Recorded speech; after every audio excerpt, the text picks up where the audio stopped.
Hoje falaremos sobre novidades em tecnologia, veículos elétricos e um protótipo misterioso visto na Giga Texas da Tesla. Novas cores de pintura da Tesla nos Estados Unidos e o Model X sendo o primeiro a passar nos novos testes de segurança da NHTSA. A Apple permitirá que usuários escolham Claude ou Gemini como IA padrão em breve. A Tesla afirma há anos que seus veículos são os mais seguros nas estradas, o que tem sido confirmado por dados rigorosos do governo dos Estados Unidos, e agora há novos dados. O Model Y 2026 é oficialmente o primeiro veículo a passar nos novos testes do Sistema Avançado de Assistência ao Motorista da NHTSA, também conhecido como ADAS. Esses testes de aprovação ou reprovação foram incluídos recentemente no novo programa de avaliação de carros, que agora avalia a capacidade do veículo de evitar acidentes, não apenas seu desempenho em colisões.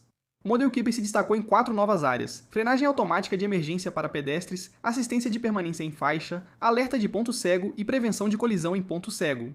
Todas essas funções são de série no Model Y 2026, e a Tesla também atendeu aos 4 critérios originais do ADAS: alerta de colisão frontal, frenagem em caso de colisão iminente, suporte dinâmico de frenagem e alerta de saída de faixa. Isso torna o Model X o único veículo que passa em todos esses novos testes. Ressalto que isso vale apenas para veículos fabricados a partir de 12 de novembro de 2025. O administrador da NHTSA, Jonathan Morrison, afirmou: ao ser aprovado nesses novos testes, o Tesla Model X 2026 mostra o potencial de salvar vidas das tecnologias de assistência ao motorista e define um padrão alto para a indústria. Esperamos que mais fabricantes desenvolvam veículos que atendam a esses requisitos. Isso também valida a abordagem baseada apenas em visão da Tesla, criticada por anos. O Model Y utiliza só câmeras e IA para lidar com cenários complexos, sem lidar ou radar, e mesmo assim supera concorrentes que usam esses sensores. O Model X já tem classificação geral de 5 estrelas da NHTSA para testes de impacto frontal, lateral e capotamento, e a Cybertruck é atualmente a única picape à venda que possui tanto o prêmio IHS Top Safety Pick Plus quanto a classificação de 5 estrelas da NHTSA sob os novos padrões de 2026. A Tesla prioriza a segurança há tempos e agora conta com novos parâmetros que reforçam esse compromisso no lado tecnológico. Será interessante ver se outros fabricantes atingem esses novos requisitos. Muitas empresas devem conseguir, mas a Tesla deve seguir no topo. Falando dos próximos carros da Tesla, o Cybercab foi visto em seu possível primeiro acidente, atingido na traseira. O carro resistiu bem, como mostra a foto, mas foi uma situação infeliz. Foi atingido atrás e acabou batendo no carro da frente. Obviamente, esse carro deve ser seguro, provavelmente tão seguro quanto o Model Y citado. Ele possui tecnologia para evitar colisões, mas veremos o que ocorre em um acidente real, como nesta foto. Muitos estão apontando, porém, que esse tipo de situação vai ser muito comum nos acidentes com robotáxis. O carro sendo atingido ou levando uma batida na traseira, sem realmente ter culpa. Mas ainda assim, isso é um motivo pelo qual esse carro precisa ser projetado com foco na segurança. Ele ainda vai se envolver em acidentes. Próxima notícia. Na Giga Texas, um veículo misterioso coberto foi visto ao lado de outros carros da Tesla, destacando seu tamanho exato. Joe Techtmeyer registrou imagens de drone na Giga Texas, mostrando o veículo ao lado de um Model Y e uma Cybertruck. As rodas estavam cobertas com vinil branco e o comprimento e a distância entre eixos maiores que o Model Y padrão ao lado são inconfundíveis. Este parece ser o Model YL de 6 lugares. Alguém também fez uma comparação que eu vi, comparando exatamente o comprimento da Cybertruck, do início até o final daquela roda traseira, que é mais ou menos o espaço que esse carro ocupa, e isso corresponde quase exatamente ao Model YL. O Model X de entre-eixos longo deve chegar em breve. Se você não viu, fiz uma análise completa desse carro porque acabei de voltar da Austrália, onde pude vê-lo de perto e onde ele já está à venda. Você pode conferir isso no link aqui em cima ou na descrição abaixo. Por dentro possui 3 fileiras, poltronas individuais nas 2 primeiras e banco na terceira. É um ótimo carro que faz sucesso na China. Ele deve se sair incrivelmente bem nos Estados Unidos e já está sendo lançado na China, Austrália, Nova Zelândia e em mais de 9 mercados adicionais, como Japão, Coreia do Sul, Hong Kong, Singapura, Tailândia, Malásia e Filipinas. Ele obteve a homologação de tipo da União Europeia em dezembro. A principal dúvida dos americanos é se esse carro será lançado nos Estados Unidos e em quanto tempo. No fim de março, imagens de drone mostraram uma carroceria do Model YL sobre um caixote de transporte na Giga Texas, sendo a primeira vez que o carro foi visto nos Estados Unidos. No fim de abril, um Model YL parcialmente camuflado foi visto na rodovia Interstate 280 na Bay Area, sendo a primeira vez que o carro foi filmado em vias públicas dos Estados Unidos. Uma unidade fortemente coberta foi filmada em Palo Alto em ruas, realizando testes de validação. E a Tesla também publicou por engano uma página de vendas do Model Y lá em seu site canadense. Ela tinha capturas de tela completas do configurador, e então eles tiraram a página do ar em poucas horas. Agora, esse último flagrante na Giga Texas parece ser de uma unidade que está pronta e finalizada para uso. Elon já havia dito que a produção nos Estados Unidos não começaria antes do final de 2026 e chegou a sugerir que talvez nunca acontecesse, mas com essa frequência de flagrantes, esse cronograma está começando a parecer muito conservador. Também existe uma verdadeira lacuna na linha da Tesla neste momento, porque o Model X acabou de sair de produção e a Tesla não tem mais nada em sua linha que ofereça às famílias um SUV de verdade com 3 fileiras de assentos. A terceira fileira da versão padrão do Model Y é pequena demais para adultos. Como disse, após um tempo nesse carro, acho que ele irá muito bem. Minha previsão pessoal é que provavelmente vai levar cerca de 6 semanas até vermos esse carro realmente sendo lançado nos Estados Unidos. Pode ser até um pouco antes, mas essa é só minha previsão pessoal, um palpite e especulação. Pode demorar, mas quando carros são testados assim, a Tesla ainda tem etapas a cumprir e precisa preparar as fábricas para iniciar. Eles já têm esse carro consolidado em outras fábricas, então iniciar a produção nos Estados Unidos é relativamente fácil para eles. Quanto antes, melhor para eles, pois acredito que dará certo. Agora, rapidinho, se esse é o tipo de notícia sobre tecnologia e Tesla que você quer acompanhar, certifique-se de se inscrever e ativar o sininho para não perder esses vídeos. A seguir, hoje, a Tesla lançou algumas novas cores de pintura nos Estados Unidos pela primeira vez em um bom tempo. Eles lançaram duas novas opções de azul para o Model 3 e o Model X. As versões Premium do Model 3 e do Model X agora tem o azul marinho que custa $1.000 e substitui o azul antigo. E então, para as versões Performance do Model 3 e do Model X tem o azul gelo. Essa é uma cor que a gente já viu na China e na Austrália. Eu vi na loja da Tesla e pessoalmente ela é muito bonita. Mas é interessante porque você só pode escolher o azul marinho na versão Premium e só pode escolher o azul gelo na versão Performance. Anunciaram essas cores, que custam $1.000 como upgrade. Nos carros Performance geralmente já estão inclusas, como no Model 3 Performance estão avançando rápido aqui. Já vemos carros sendo transportados em caminhões cegonha e vários com azul gelo saindo da fábrica de Fremont.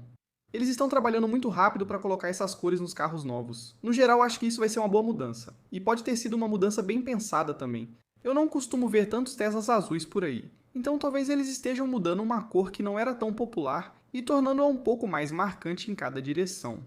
Notei que o azul gelo é bem mais claro e o azul marinho bem mais escuro que o azul anterior. Agora ambos os carros têm 6 opções de cores nos Estados Unidos, sendo 3 delas introduzidas nos últimos anos. Tem o azul marinho, ou o azul gelo, tem o Quicksilver e o Ultra Red. Todas essas são cores relativamente novas nos últimos anos, e eu acho ótimo ver isso. Muda um pouco o visual dos Teslas nas ruas. Próxima notícia.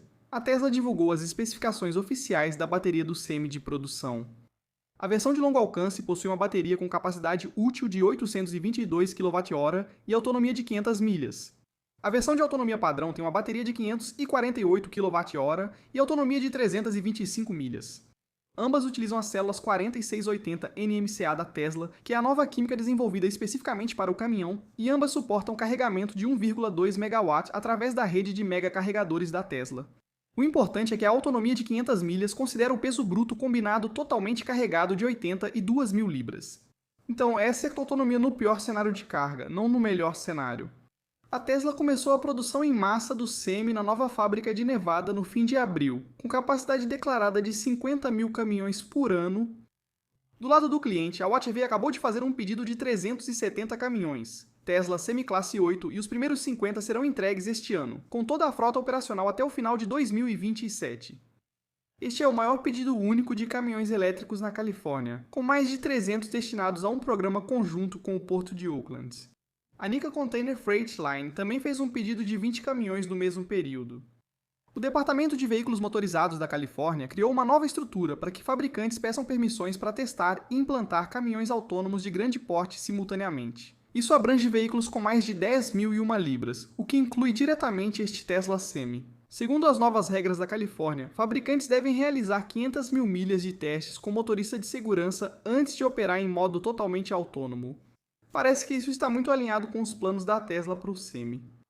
A questão é se a rede de mega carregadores crescerá rápido o bastante para suportar a frota em expansão. As coisas vão mudar para o Tesla Semi, e logo veremos mais deles por aí. É ótimo ver que ele está tendo um bom desempenho no mundo real e que muitas empresas estão apostando nisso. Deve ser um produto muito bem sucedido. Próxima notícia: a SpaceX registrou os primeiros planos concretos para o Terrafab. Terrafab é a fábrica multifásica de semicondutores sobre a qual a Tesla e a SpaceX vêm falando nos últimos meses. Ela foi criada para reunir todas as etapas da produção de chips em um só local: design, fabricação, memória, produção e embalagem.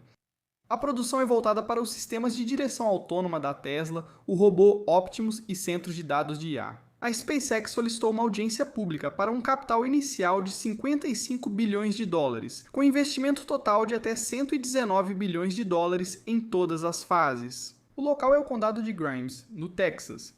Elon respondeu diretamente no X que esta será, abre aspas, a maior e mais avançada fábrica de chips do mundo. Ela usará o processo 14A da Intel, que Elon confirmou em uma recente teleconferência de resultados. A Intel assinou como a terceira parceira de fundição, ao lado da TSMC e da Samsung. O Morgan Stanley estima que a produção inicial de chips não acontecerá antes de meados de 2028, e a própria SpaceX já alertou que os prazos podem ser adiados.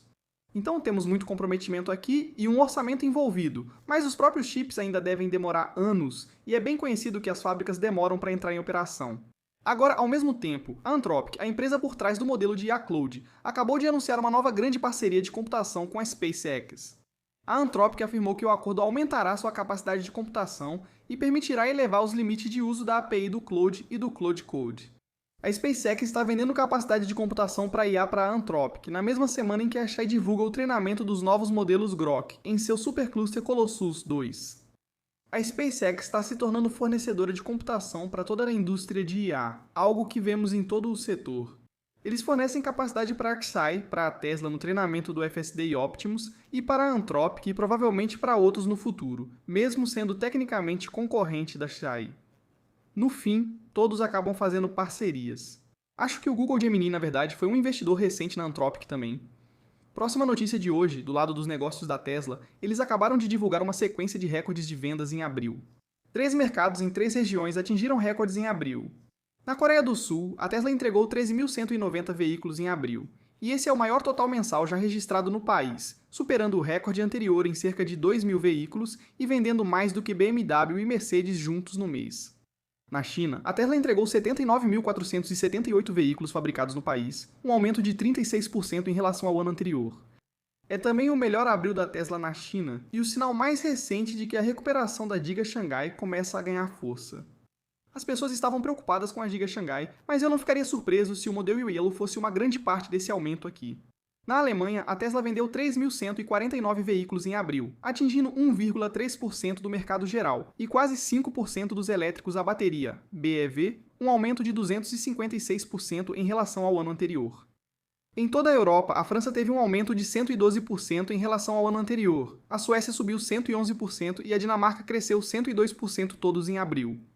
A Noruega foi uma exceção, com vendas em queda, mas a Europa no geral segue com bom desempenho. Nos últimos 6 meses, dizia-se que a marca Tesla estava prejudicada e a demanda havia caído, especialmente na Europa. Abril contrariou essa ideia, o que combina com o fato de o Model X Plug continuar ganhando prêmios em geral e prêmios de segurança, e de o Model X Scale continuar se expandindo globalmente. Próxima notícia de hoje. Na Apple, Mark Gurman está informando que a Apple planeja permitir que os usuários definam o Cloud ou o Gemini como seus modelos de IA padrão em todo o Apple Intelligence no iQOO Sistema Operacional 27 iPad, Sistema Operacional 27 e Mac, Sistema Operacional 27.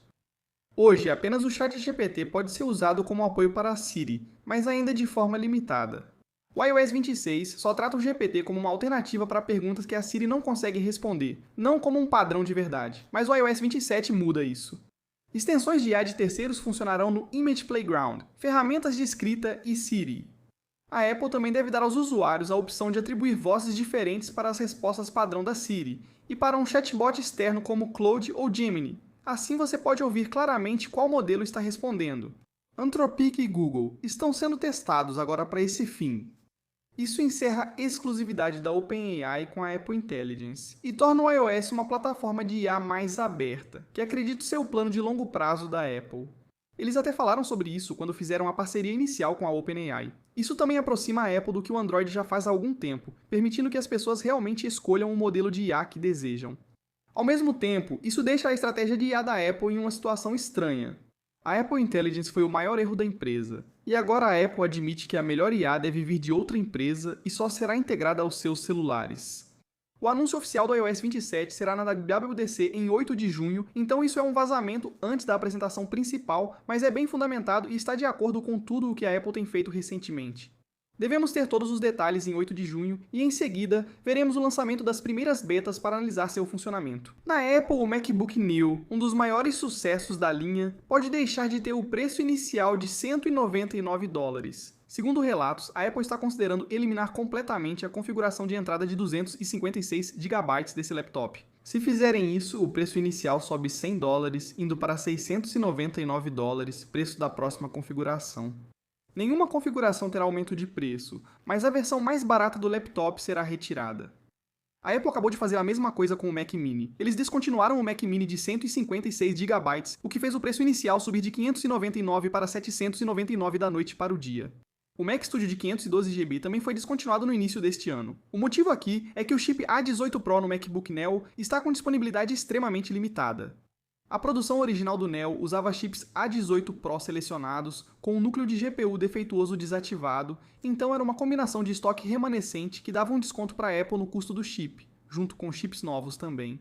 A demanda pelo Neo superou o esperado, levando a Apple a solicitar o aumento da produção para cerca de 10 milhões de unidades, o dobro da meta inicial. Além disso, há a escassez global de DRAM.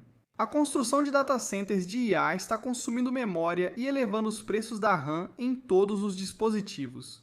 Tim Cook falou recentemente sobre isso diretamente, dizendo que os custos de memória foram mais altos no segundo trimestre e esperamos custos de memória significativamente maiores no trimestre de junho e além.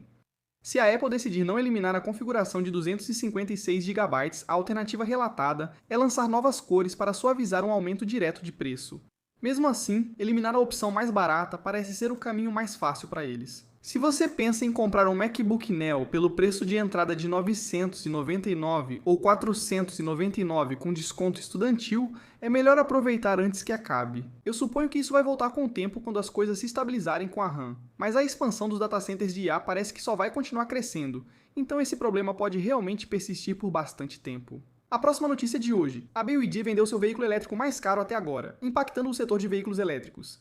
O Yangwang U9 Extreme supercarro elétrico com 1.000 cavalos foi vendido por um valor equivalente a quase $3 milhões no Salão do Automóvel de Pequim. Não foi apenas a venda mais cara da BYD, foi o veículo de maior preço de qualquer tipo em todo o salão. A BYD é conhecida pelo Seagull de $1.000 e pelo SUV econômico ATO3, mas eles também vêm desenvolvendo essas marcas de luxo ao mesmo tempo. Na Rivian, a fábrica da Geórgia aumenta a capacidade em 50%, alcançando 300 mil veículos por ano, com o R2 começando a ganhar escala. Eles estão mantendo a previsão para 2026 de 62 mil a 67 mil veículos, incluindo de 20 mil a 25 mil R2. Ao mesmo tempo, o Departamento de Energia está reduzindo o empréstimo federal da Rivian de $6,6 bilhões para 4,5 bilhões. Eles perderam $2,1 bilhões em financiamento federal vinculado ao plano de expansão na Geórgia e precisaram reduzir o tamanho da fábrica. Na Nissan, eles cancelaram um plano de $100 milhões americanos para veículos elétricos na fábrica do Mississippi, nos Estados Unidos. A fábrica do Mississippi, em vez de fabricar veículos elétricos, e agora foca na produção de vários modelos Nissan baseados em caminhonetes, iniciando por versões a gasolina. Então, a China está avançando mais rápido do que nunca, enquanto a indústria automobilística tradicional dos Estados Unidos está recuando. Empresas de veículos totalmente elétricos avançam com menos apoio do governo do que o previsto. Essas são todas as novidades sobre tecnologia, veículos elétricos e Tesla de hoje. Enquanto isso, se você quiser ver minha análise mais recente dos melhores acessórios para o Model Y e o Model 3 em suas versões mais atuais, pode conferir esse vídeo que está linkado aqui em cima ou na descrição abaixo. Obrigado por assistir, até o próximo vídeo.